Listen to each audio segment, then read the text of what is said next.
Cette semaine, Mon Job et moi s'intéresse à nouveau à la thématique du choix professionnel. Le meilleur outil à disposition pour faire un choix reste certainement le stage pratique. Dans quelles dispositions faut-il l'aborder pour qu'il soit utile ? Le but des stages, c'est pas de rester les bras croisés pendant toute une semaine ou 2-3 jours et puis de s'y ennuyer, c'est pas ça. Plus le jeune est documenté, mieux il pourra se comporter en stage parce qu'il va avoir des questions ciblées, pertinentes à poser.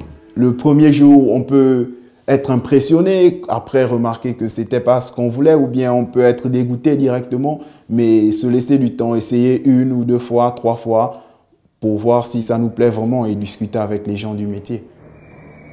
C'est en faisant la chose que j'ai découvert que vraiment j'aimais faire cela et que j'étais vraiment à la bonne place. Et donc, si je peux conseiller aux jeunes, c'est vraiment d'essayer de contacter une entreprise ou deux et d'aller voir sur le terrain ce qui se passe.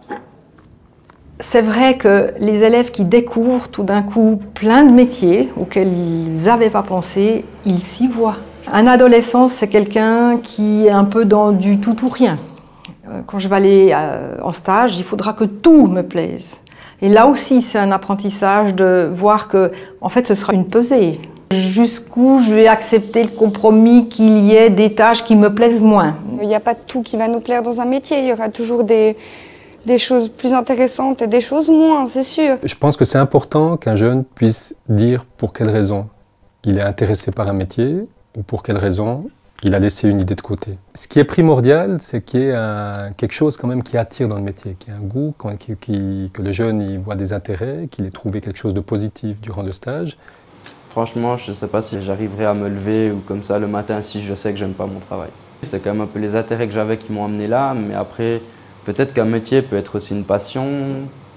Je ne sais pas, par exemple, pour quelqu'un qui fait beaucoup de vélo, qu'il soit mécanicien sur vélo ou ce genre de choses. La passion, je pense que c'est quelque chose de génial. Il y a certainement des métiers où il faut être passionné, mais je pense que ça concerne peu de monde dans notre société.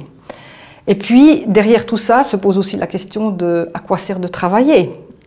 Est-ce que c'est s'éclater? Est-ce qu'il faut que chaque jour que je vais au travail, je m'éclate? Ça, c'est un peu la vision de l'adolescent. Il faut que ça soit super, fun, etc.